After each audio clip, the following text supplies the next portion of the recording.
नमस्कार दोस्तों, स्वागत है आपका हमारे चैनल स्टडी पॉइंट पर।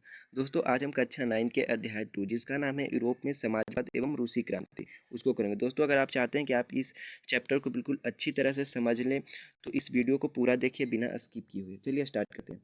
यूरोप में समाजवाद। यूरोप क्या है? यूरोप एक महाद्वीप है, तो वहाँ समाजवाद समाजवाद क्या है? दोस्तों, सिंपल सा तरीका है कि अगर कोई शब्द के पीछे वाद जब लग जाता है तो वो एक विचारधारा बन जाती है।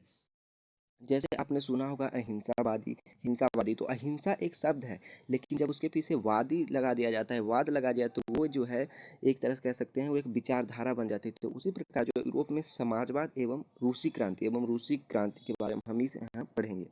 फ्रांसीसी क्रांति। हमने पिछले चैप्टर में फ्रांसीसी क्रांति के बारे में पढ़ा था। तो कहा गया कि फ्रांसीसी क्रांति जो हुई उसने समाज में परिवर्तन के संभावनाओं के द्वार खोल दिए। वो फ्रांसीसी क्रांति को जो हुई उसके परिणाम जो आए उससे समाज में परिवर्तन के द्वार खुल गए।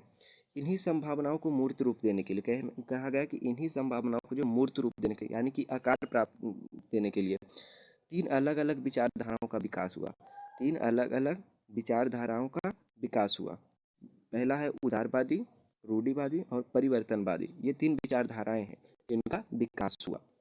अब है कि होता क्या है ये विचारधारा, इस विचारधारा के अंतर्गत आते क्या हैं।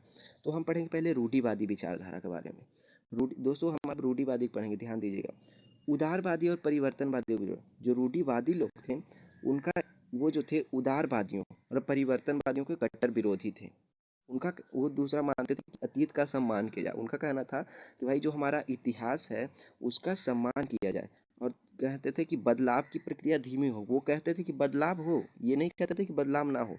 उनका रूढ़िवादी लोग जो थे वो कहते थे बदलाव हो, लेकिन इसकी प्रक्रिया धीमी हो, यानी कि एकदम से हमारे अतीत को भुला ना दिया जाए, मतलब धीरे धीरे बदलाव हो। अब है उदारवादियों के मुख्य विचार।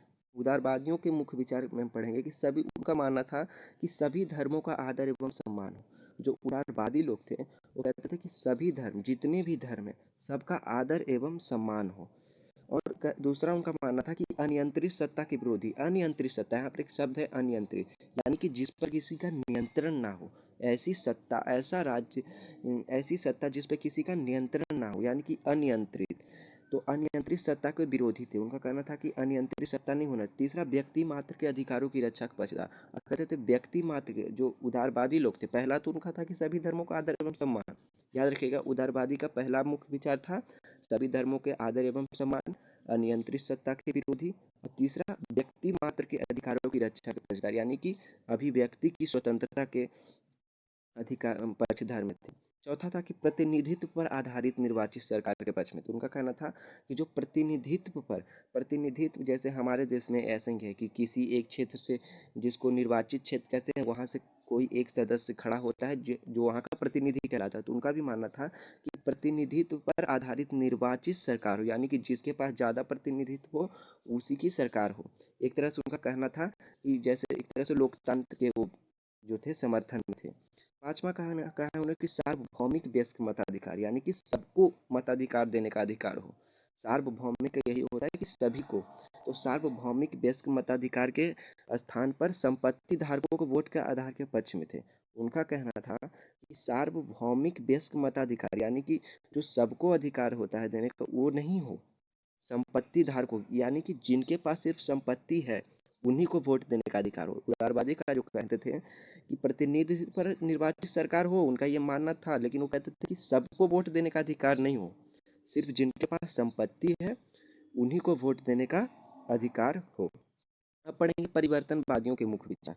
परिवर्तनवादियों के मुख्य विचार था पहला, बहुमत आधारित सरकार के पक्षधर में थे। एक तरह से हमारे जो थे वो उदारवादी भी प्रतिनिधित्व वाली सरकार पर आधारित थी, और ये भी एक तरह से कह रहे हैं कि बहुमत आधारित सरकार के पक्षधर में है। दूसरा, वो कहते थे कि बड़े जमींदार और संपन्न उद्योगपतियों को प्राप्त विशेषाधिकार का विरोध। वो जो थे वो बड़े जमींदार और संपन्न उद्योगपति को भी प्राप्त विशेषाधिकार का विरोध कर रहे थे। जो फ्रांस जो उस समय जो थी, उस समय वहाँ पर जो बड़े जमींदार थे, और जो यूरोप में की बात हो रही है, तो यूरोप में बड़े जमींदार थे और संपन्न उद्योगपतियों को कुछ विशेषाधिकार का प्राप्त था, जिनका ये विरोध कर रहे थे परिवर्तनवादी। तीसरा, वो कहते हैं कि संपत्ति के संकेंद्रण का विरोध। वो कह रहे हैं कि संपत्ति के संकेंद्रण का विरोध, यानी कि संपत्ति का केंद्र एक जगह, उसका विरोध करते थे, लेकिन निजी संपत्ति का विरोध नहीं कर रहे थे। और चौथा कि महिला मताधिकार आंदोलन के समर्थन, हुए जो थे ये महिला मताधिकार आंदोलन के समर्थन में थे। परिवर्तनवादी लोग जो थे वो महिला मताधिकार आंदोलन के समर्थन में थे। यह दौर गहन सामाजिक और आर्थिक बदलावों का था। जो ये दौर चल रहा था, ये समय चल रहा था, बहुत ही गहन, यानी कि गहरा आर्थिक सामाजिक बदलावों का था। औद्योगिक क्रांति के दुष्परिणाम, औद्योगिक क्रांति उस समय चल रही थी जिसके बहुत सारे दुष्परिणाम भी थे। तो क्या क्या है औद्योगिक क्रांति के दुष्परिणाम? जैसे काम की लंबी अवधि।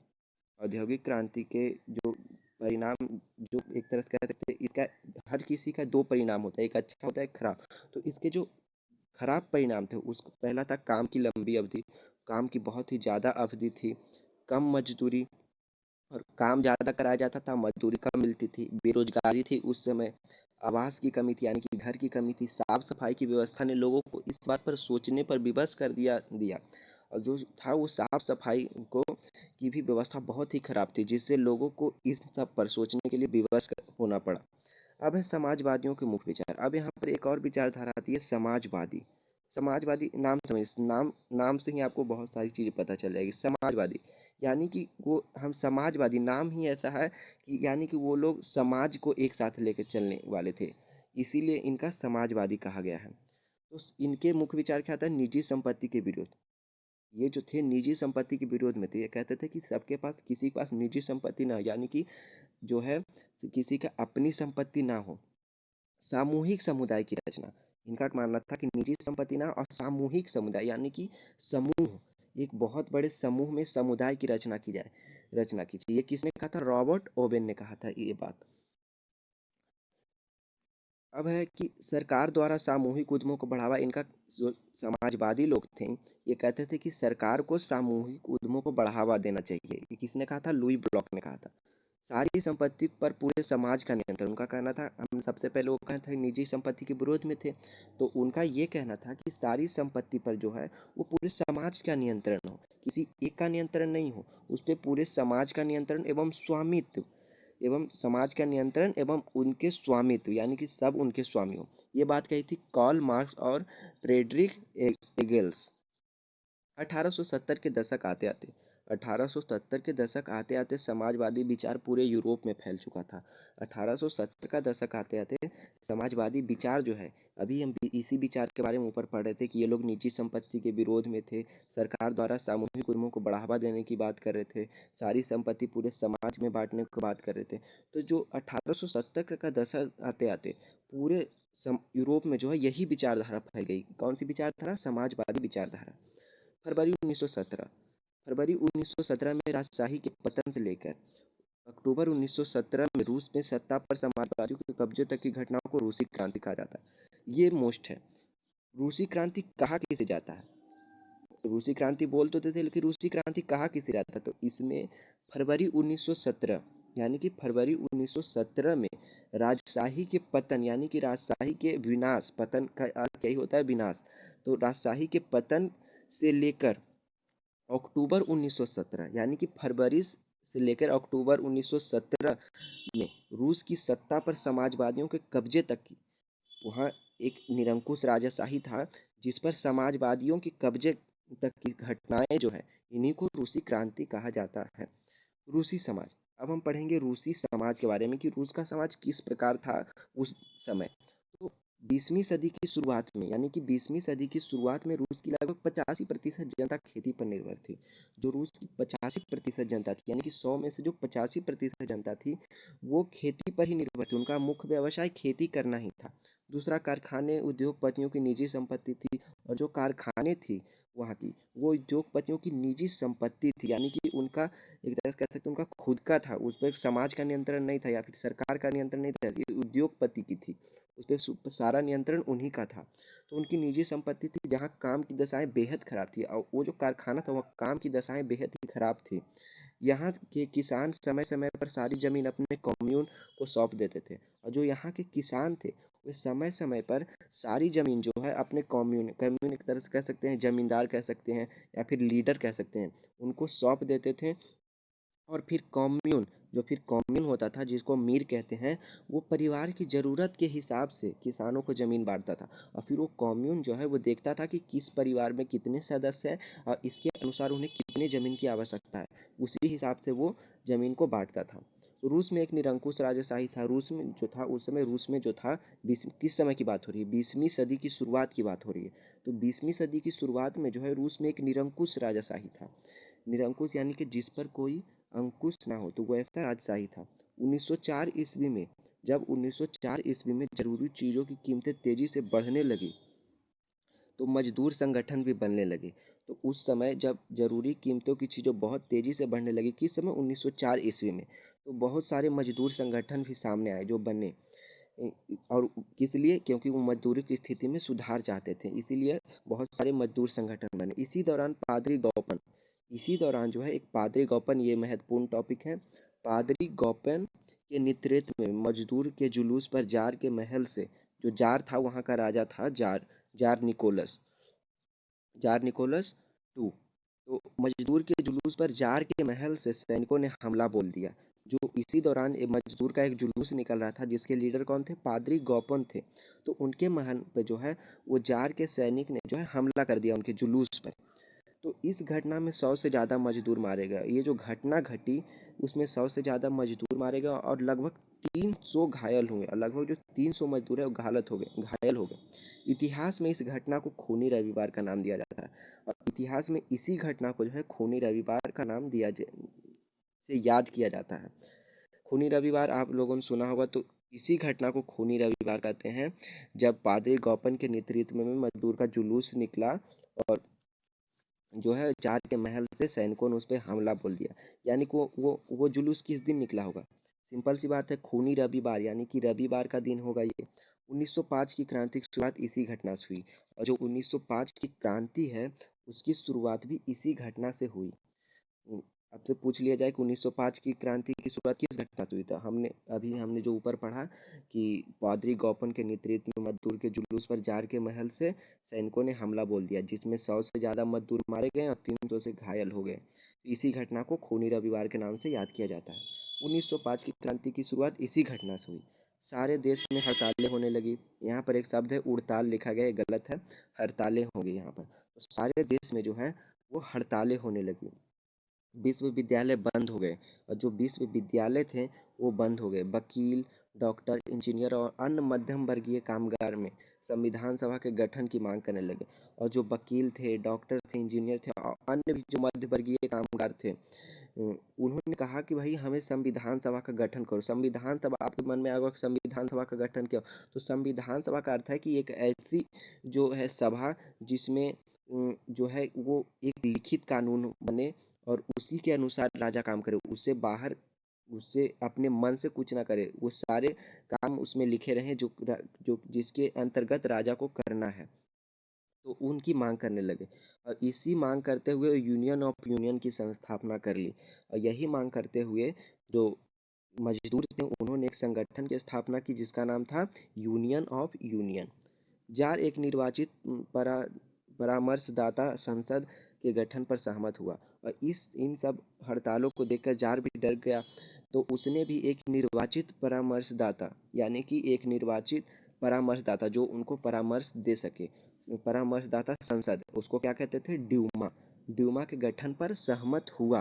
परंतु मात्र 75 दिनों के भीतर पहली ड्यूमा और 3 महीने के भीतर दूसरी ड्यूमा को उसने बर्खास्त कर दिया। लेकिन वो सहमत तो हो गया, लेकिन उसकी तो आदत थी कि वो अपने मन से चलाता था, जो भी चलाता था। अब उसको कोई क्या करेगा, तो वो जो था उसने पहली ड्यूमा 75 दिन के भीतर और दूसरी ड्यूमा 3 महीने के भीतर उसने बर्खास्त कर दिया। अब है कि तीसरा ड्यूमा, जो तीसरा ड्यूमा उसने गठित किया, तो उसमें उसने रूढ़िवादी राजनेताओं को भर दिया। रूढ़िवादी राजनेता का क्या विचार था कि अतीत का सम्मान हो, यानी कि अतीत का सम्मान हो, यानी कि उनका तो यही मानना था कि जैसा चलता आ रहा है हमारे अतीत में वैसा ही हो, इसलिए वो राजा के तो पक्ष में थे। तो उन्होंने क्या किया कि इन नेताओं को वो उसमें अब कहा गया है कि 1914 में प्रथम विश्व युद्ध शुरू हुआ। हमने पीछे भी पढ़ा था कि प्रथम विश्व युद्ध कब शुरू हुआ था, 1914 में। तो 1914 ईस्वी में प्रथम विश्व युद्ध शुरू हो गया, जो 1918 तक चला। 1914 से 1918 तक चला, यानी कि 4 साल चला। इसमें दो खेमे थे। इन जो जब समझने की एक बात है कि अगर लड़ाई होती है तो किसी दो के बीच में होती है, ऐसा नहीं कि कोई अकेले तो नहीं लड़ता है। तो उसी प्रकार जब प्रथम विश्व युद्ध हुआ उसमें भी दो खेमे थे, जिसमें पहले खेमे को केंद्रीय शक्तियाँ कहा गया है, और दूसरी जिसमें केंद्रीय शक्तियों में कौन कौन से देश आते थे, जर्मनी, ऑस्ट्रिया और तुर्की, और दूसरे में जो है वो मित्र राष्ट्र हैं जिसमें फ्रांस, ब्रिटेन व रूस आते थे। तो इनके बीच लड़ाई शुरू हुई जिसका असर पूरे विश्व पर हुआ, और जो ये लड़ाई हुई उसका असर सिर्फ इन्हीं देशों पर नहीं हुआ, पूरे विश्व पर हुआ। अब है फरवरी क्रांति। फरवरी क्रांति क्या है? तो फरवरी क्रांति के कारण की अगर हम बात करें तो प्रथम विश्व युद्ध का लंबा खींचना, जो फरवरी क्रांति क्यों हुआ, अगर आपसे पूछ लिया जाए कि फरवरी क्रांति हुआ क्यों, तो ये इसलिए हुआ क्योंकि इसमें प्रथम विश्व युद्ध का लंबा खींचना, जो प्रथम विश्व युद्ध है वो बहुत ही लंबा खींच गया। दूसरा, रासपुतीन का प्रभाव, रासपुतीन का प्रभाव। तीसरा, असंख्य रूसी सैनिकों की मौत। तीसरा के कारण है कि असंख्य मतलब जिसकी संख्या ना की जाए, बहुत सारे रूसी सैनिकों की मौत। और चौथा, सैनिकों का मनोबल गिरना। और चौथा इसके कारण कि जब असंख्य रूसी सैनिकों की मौत हुई तो इससे बहुत सारे सैनिकों का मनोबल भी गिर गया। और पांचवा है कि शरणार्थियों की समस्या, जो शरणार्थी थे उनकी भी एक बहुत ही मुख्य समस्या थी। तो ये भी कारण है। शरणार्थी है यहाँ पर एक, सब शरणार्थी शरण लेने वाले, यानी कि दूसरे देश से आकर किसी दूसरे देश में शरण लेने वाले को शरणार्थी कहते हैं, तो उनकी भी समस्या थी, इसके ये भी एक कारण है।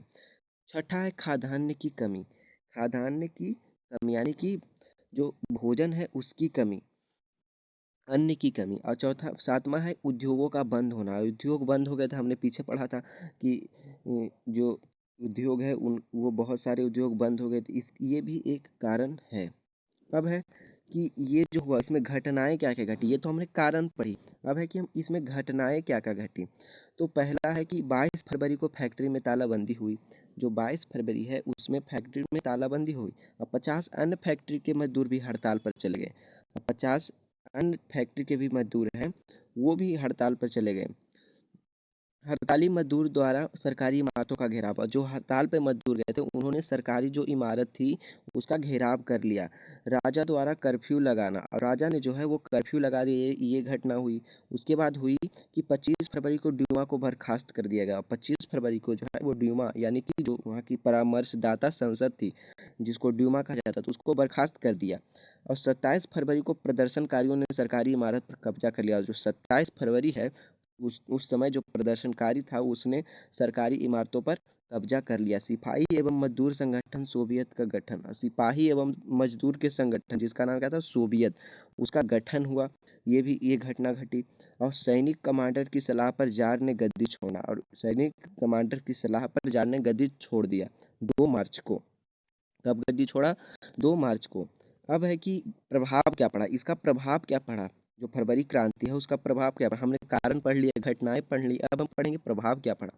तो इसका पहला प्रभाव है कि रूसी में जारशाही का अंत। यहाँ पर राजशाही जारशाही इसलिए कहा गया है कि एक तरह से वहाँ जो था वो जार अपनी बहुत ज़्यादा मनमानी कर रहा था, इसीलिए जारशाही कहा गया है। तो इसका पहला प्रभाव कि रूस में जारशाही का अंत हो गया। सार्वभौमिक वयस्क मताधिकार पर संविधान सभा का चुनाव हुआ, और सार्वभौमिक वयस्क यानी कि सबको मताधिकार देने का अधिकार है, उस पर संविधान सभा का चुनाव हुआ। और अंतिम सरकार में सोवियत, और जो अंतरिम सरकार जो उस समय की सरकार है उसमें सोवियत सरकार में सोवियत और ड्यूमा के नेताओं की शिरकत। जो सोवियत हमने पढ़ा कि मजदूर और जो सैनिक थे जो उन्होंने अपना एक संगठन बनाया जिसको सोवियत कहा गया है। तो अंतरिम सरकार उस समय की सरकार में जो है वो सोवियत और ड्यूमा दोनों के जो नेता हैं, सोवियत तो मजदूर और सैनिक के संगठन, और ड्यूमा जो पहले से ही थे उन दोनों की शिरकत, ये इसका जो है वो प्रभाव पड़ा। अब हम पढ़ेंगे अप्रैल थीसिस। अप्रैल थीसिस क्या है? तो महान बोल्शेविक नेता लेनिन, जिनका नाम क्या था, लेनिन, अप्रैल 1917 में रूस लौटे। कब लौटे रूस? अप्रैल 1917 में रूस लौटे। उन्होंने 3 मांगे की। उस समय जब 1917 में वो रूस लौटे तो उस समय प्रथम विश्व युद्ध चल रहा था। हमने पढ़ा प्रथम विश्व युद्ध 1914 से 1918 तक चल रहा था, तो उस समय प्रथम विश्व युद्ध चल रहा था। तो उन्होंने 3 मांगे की जिन्हें अप्रैल थीसिस कहा जाता है, क्योंकि वो अप्रैल 1917 में रूस लौटे, इसलिए उन्होंने जो मांग की उनको अप्रैल थीसिस कहते हैं। तो उसका प्रथम मांग उनका क्या था, किनका, लेनिन का, जो कि बोल्शेविक नेता थे। उनका प्रथम मांग था युद्ध की समाप्ति। वो चाहते थे कि युद्ध की समाप्ति हो। उस समय प्रथम विश्व युद्ध चल रहा था। उनका कहना था कि भाई युद्ध को अब समाप्त करो, बहुत दिन चला। दूसरा उन्होंने कहा कि सरकारी ज़मीन किसान के हवाले कर दो। जो सरकारी ज़मीन है उनको किसानों के हवाले करो। जितनी भी सारी सारी ज़मीनें, सरकारी नहीं दोस्तों, सारी ज़मीन जो है वो किसान के हवाले कर दो। सरकार की कोई भी ज़मीन ना रखे। जितनी भी ज़मीन है सब किसानों में बांट दिया जाए। तीसरा, बैंकों का राष्ट्रीयकरण, जो बैंक है उनका राष्ट्रीयकरण कर दिया जाए। हमारे यहाँ राष्ट्रीय कौन है, आरबीआई है, तो उसी प्रकार जो बैंक है उसका राष्ट्रीयकरण कर दिया जाए। अब है अंतरिम सरकार और बोल्शेविक के बीच टकराव बढ़ते रहे। जो अंतरिम सरकार यानी कि उस समय का जो सरकार था, जार सरकार, और जो बोल्शेविक नेता लेनिन, तो बोल्शेविक एक पार्टी का नाम है, तो उनके बीच में जो है वो टकराव बढ़ते गए। और 24 अक्टूबर 1917 कहा गया है कि 1917 अप्रैल 1917 में लौटे वो। और जब से उन्होंने मांग की, क्या क्या मांग की, पहला युद्ध की समाप्ति, दूसरा सारी जमीन किसानों के हवाले, तीसरा बैंकों का राष्ट्रीयकरण। और इसी प्रकार उनका टकराव बढ़ता गया अंतिम सरकार और बोल्शेविक नेता के। और वही टकराव बढ़ते बढ़ते जो है 24 अक्टूबर 1917 का विद्रोह शुरू हो गया। 24 अक्टूबर 1917 को विद्रोह शुरू हो गया। और शाम ढलते ढलते पूरा पेट्रोग्राद शहर बोल्शेविक के नियंत्रण में आ गया। इस तरह अक्टूबर क्रांति पूर्ण हुई। इसको हम कहेंगे अक्टूबर क्रांति। इसी तरह पूरी पूर्ण हुई। अक्टूबर क्रांति के बाद क्या बदला? अब है कि अक्टूबर क्रांति हुई तो, लेकिन उसके बाद फिर क्या क्या बदला? तो पहला है कि निजी संपत्ति का खात्मा। जो निजी संपत्ति था, यानी कि जो जैसे एक तरह से कह सकते हैं, जिनके पास जितनी संपत्ति है वो जिनके पास जितनी चाहे उतनी संपत्ति है, अपनी अपनी संपत्ति है, उन पर सिर्फ उनका अधिकार है, तो उसका खात्मा कर दिया गया। और बैंकों एवं उद्योगों का राष्ट्रीयकरण। अब जितने भी बैंक थे वो किसी के अपने नहीं थे, वो सरकार के थे, वो राष्ट्र के थे, इसलिए बैंक और उद्योग सबका राष्ट्रीयकरण कर दिया गया। और तीसरा है कि जमीन को सामाजिक संपत्ति घोषित करना। जमीन जो है, निजी संपत्ति का खात्मा वो तो हमने पहले में ही पढ़ा, तो जमीन जो है उसको सामाजिक संपत्ति घोषित कर दिया गया, यानी कि वो समाज की संपत्ति है, वो किसी का खुद का नहीं है, उस पे पूरे समाज का अधिकार है।